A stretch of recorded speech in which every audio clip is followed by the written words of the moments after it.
హైదరాబాద్లో చవక ధరకే 200 గజాలు ఇస్తామంటే ఆగ్రో డైమండ్లో నా 30 ఏళ్ల కష్టాన్ని జమ చేశా.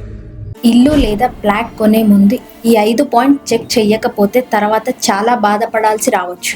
ప్రాపర్టీ నచ్చిందని వెంటనే అడ్వాన్స్ ఇవ్వద్దు. ఈ 5 విషయాలు తప్పకుండా చెక్ చేయండి. లొకేషన్, ఫ్యూచర్ గ్రోత్, ఆ ఏరియా ఫ్యూచర్ డెవలప్మెంట్ ఉందా, రోడ్డు, ప్రాజెక్టులు డిమాండ్స్ పెరుగుతుందా, డాక్యుమెంట్ క్లియర్గా ఉన్నాయా, లీగల్ ఇష్యూస్ ఏమైనా ఉన్నాయా, ప్రాపర్టీకి సరైన రోడ్ యాక్సెస్ ఉందా, ఫ్యూచర్లో ఇబ్బంది రాదా, basic facilities, water, drainage, electricity facilities అందుబాటులో ఉన్నాయా, మార్కెట్ ప్రైస్ కంపారిజన్, ఆ ఏరియాలో మార్కెట్ ప్రైస్ ఎంత ఉంది, మీరు ఎక్కువ ప్రైస్కి కొన్నట్టుందా, కేవలం ప్రాపర్టీ నచ్చిందని డెసిషన్ తీసుకోవద్దు. Location growth, documents, road access, basic facilities, marketing price అన్నీ వెరిఫై చేసిన తర్వాతనే అడ్వాన్స్ ఇవ్వండి. ఈ చెక్ లిస్ట్ సేవ్ చేసుకోండి. ప్రాపర్టీ కొనేటప్పుడు తప్పకుండా ఉపయోగపడుతుంది. రియల్ ఎస్టేట్ ట్రిప్స్ కోసం మమ్మల్ని ఫాలో అవ్వండి.